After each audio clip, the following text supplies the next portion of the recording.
Machiegni janeno ma Lolwe Tv kamora mora ma intire en chenro mar nonro mar oboke kaka pile gin oboke adek kaendi ka bende aneno ka oboke gite en mana duoko mar KCP gite kawuono gi miwacho omiyo ka wang'iyo mapiyo piyo oboke ma The Standard wacho ni Joy surprises as private schools bounce back. Mae wach mantiere kaendi en kone en mor kanyakla gi buokre jomoko sama bende koro skunde mag ji giwegi sani endi koro ochako uduo kendo timo maber. Mano e wach mantiere kaendi. Aneno ka nyathi manyoyombo e Kenya mangima miluongo ni Bruce Mackenzie sani mar Gilgil Hills Academy ne oyombo kaendi. Neno ka joma nyiri watimo maber ahinya. Neno ka Ashley Momanyi maendi mar Makini School Kibos Kisumu emane namba 2 ailwe kod Chantel Mweti Ndinda mar Kitengela International School.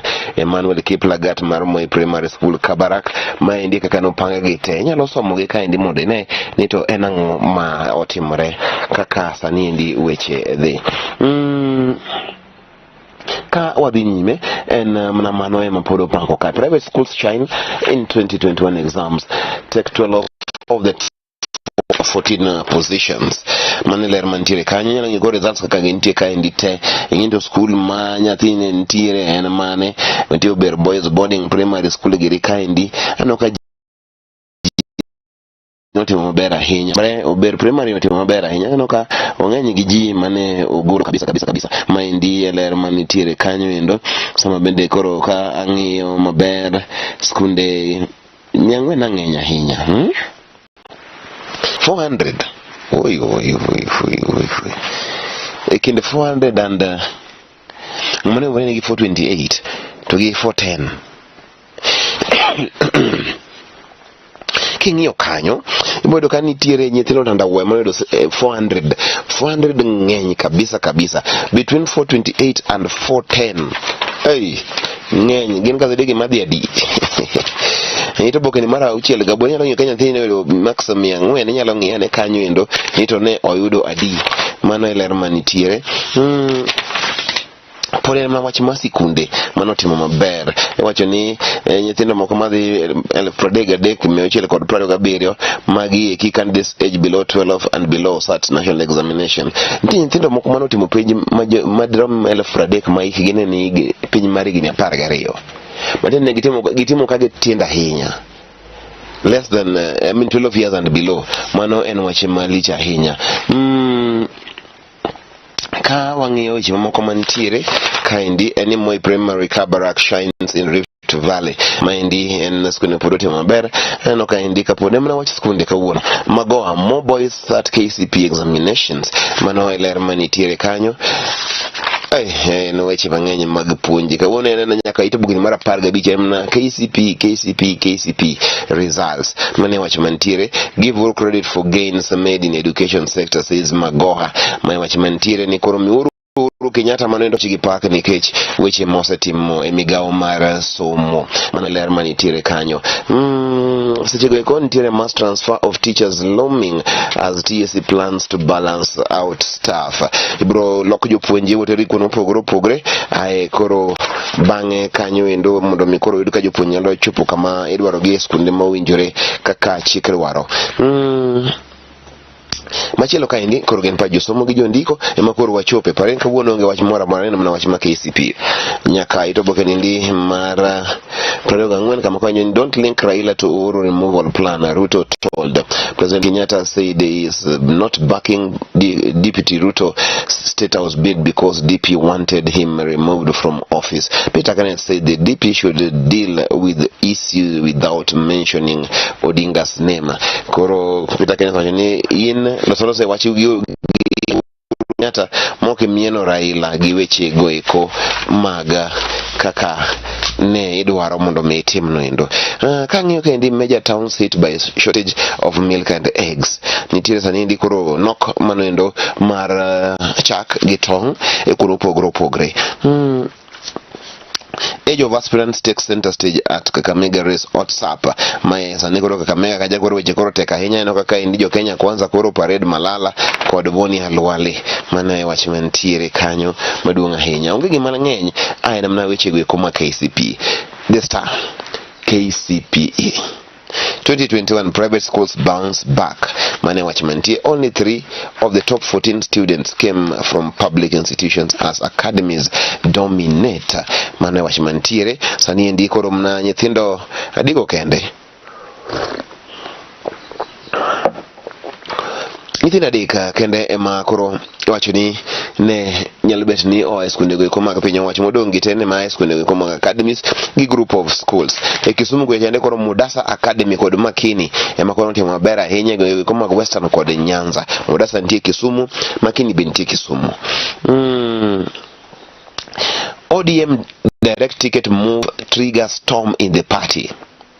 Me wach masani koro nitiere tulo umucha ahinya e ODM sama koro ODM ochako chiwo mago eko mageno tiko machiel kachiel. Tene ni koro direct ticket mago eko mag nominations sani ndi koro okelo koko mang'eny ahinya e ODM. Ji mang'eny ngoro ni to kanu ng'eno bro miyo joge pesa. Nyicha nunyiso mondo wachul pesa campaign nango, wachul pesa nominations nango. Kani ng'e maber nitie jomodwaro mondo mi joge mondo oting' bendera. Dak nunyiso wachon mondo ji ong'e ni ng'ane ma ODM moyiero. Kata nyaka dak mogik kako sane ko jomoko nyalo wuok mondo dhi e parties moko. Kore kako inyisogi ni mondo mi gitimre nade ni we are sorry oduoko ni pesa ni. Koro jomoko ni mano nitiere mischief kata nitiere weche moko mag okora manie ODM kanyo nikech gine giwache kapok ji nodhi kapok no lor window no endo ma transfers to parties de obedo gima dokonyo ji mang'eny do wuok e ODM odhi kamachielo. To koro ofunde gi kanyo te aneno ka koro nyoro nye ywak nitiere jomoko ywak ni Gladys Wanga gi Magwanga medo mondo mi otiko maoma be no endo bro kelo wich bar mang'eny ahinya. Weche ng'eny to ka ina dier ni gin dhi timre kamano tang'e ni weche ang'wen bor ahinya siasa onyalo kelo lokruok maduong' malich ahinya. Wach machielo mantiere ka indi to Oboke ni mar adek and there's only ash tooth like piece of my son, says mom. That's all that was retrieved from the boiler in which Caleb Otieno fell. Ma Caleb Otieno manyo wacho ni chande jago moko ro nchane oling'ore mano endo e boiler mar chwako chuma.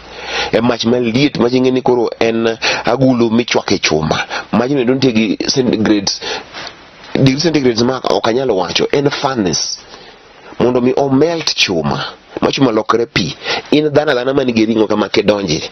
Uchwaki machal nadi manigi mano timre ne Caleb. Koro mengi wacho ni ndimna gima chalo lak matin to gi buru mano yudi matin gi moro mora ne owa onge gima de yud kata chiel nyini boto to malit kabe wacho mang'eny en mna mus ne family no. Weche mag skunde pod dhi nyime kaendi aneno kaendi ka chidhi nyime nitiere nyadendi moro kamiluongo ni Mudheu Masanga makoro ndiko kaendi kwacho ni koro smaller classes achieve better results. Kakoro wadhi nyime pone weche go eko mag skunde pone mapondo pongo kaendi jogo manoloyo jogo mane mor aneno kaendi shining stars who have topped KCP 2021 table mago joma nitiere kaendi Edwin Oduri, Elizabeth Wamboi, Amanya Lisa Adhiambo, Joyce Kemonto, Faith Bututu Machache, nitiere Adeline Kambua Muthia, nitiere Clara Nyambura, nitiere Halkano Abdullah Hakim Walie, nitiere Hassan Yusuf Ahmed, nitiere Derek Machuki, Jogetema Mathia Margaret Nzula, Mumbi Anissa Makena, nitiere kaendi Njeri Brenda Wanjiru, nitiere William Kibet, nitiere Samuel Gabriel Ndanyi, nitiere Richard Chacha, toko nitiere Mwadoe Nkolo Rebecca. Magite geni tino motimo maber ahinya penje manye orumuni endi. Ka wang'iyo nyime Magoa ministry not for faint hearted. Magoa ni mondo mi bed ni koro jitelo le migawo mar somo odwaro chuny motegno matek. Mano to en adier. Mano to ng'eni Magoa wacho ni adier. Sani osebede yie kanyo ong'eni gino ok en tugo. Magoa nyoro nyawacho ni ng'ama biro kawo bang'e. To ni Magoa an kapo ni an ng'ama kawo telo achaka chwado Magoa tena mondo mi koro gik mang'eny odhi maber. Kineno ka otemo ahinya. Jakom mar goro rachier oloso kaendi wacho ni sani ndi gik ma ntiere pira ma Kenya gin nyiso ni ikruok makare onge gi nywandruok makare kacha mani gima rachiero wacha achiel kachiel ka ni kano dadho we kod Oboke ni ndi ma The Star e kaka ne oloso atieko gi The Daily Nation. Return of the 400s. Sani ndi koro 400 neng'eny notiap malich ahinya. The number of candidates scoring 400 marks and above almost doubled 2021 compared to 2020's Kenya Certificate of Primary Education exam, and only the class of 2018 had more candidates scoring above 400 in 6 years, as private institutions emerged from the ashes of the last 2 national tests to dominate the list of top performers. Mano wachmantire kanyo mago eweche ma sani koro nitie ong'eny. Top Student Ice Alliance dream of becoming engineer in robotics. Mane wachmantire mondo mi obed koro ni en medusa eweche go mag robots. Kama dhi nyime mana mago lilo nyithindo moko nitie manoyudo 320 manoyudo ka koro ne kwalo penjo ni koro ibro ng'e kaka ibotimgi. Wach marach ahinya higni 8 isomo ai idongi penj mandalo 3 to koro chako kwalo mach mok ber ahinya. Mago e weche man kandi nyalo somo Oboke gi. Which way for the BBI? Kenyans eagerly await Apex Court judgment. BBI chieng' tich ang'wen ko ibro landi achiel kachiel e paro ni mane mabro bedo ni en dwoko mano endo makoro Supreme Court dhi golo achiel kachiel. Pajosomo gi jondiko ni ka janeno ma Lolwe TV ka dhi tieko onge weche mang'eny nitie mag county ka Oboke malang' ma endi mar my government nyalo somo magite mondo me yudi kai. Kwawe mago eko onge gima tanga meda ahinya abro wegi kanyo e weche mag tuke ka endi en mani koro Senegal kod Egypt kawuono ni kama teka nyagi dhi rakre e weche go mag Africa World Cup, weche mag adhula magi weche mane wantiere godo ne candidates te mane okadho. Wadoko nwero kamano en puoch gi pak ka uru thuolo maru makende mar mondo mi koro uchaka uket sinani e weche mag somo kudhi e klas 9 kata form 1 chakre dwe mar 5 mar mondo mi ngima obed maber e kinde mabiro, nikech ing'eyo ni tiegruok en e ofungu manoendo mar ngima maber kata mar bedo jaloch e ngima kaendi. Lolwe TV kaendi wadoko nwero kamano mondo mi wadhi nyime kodu e okang' to pile ka pile.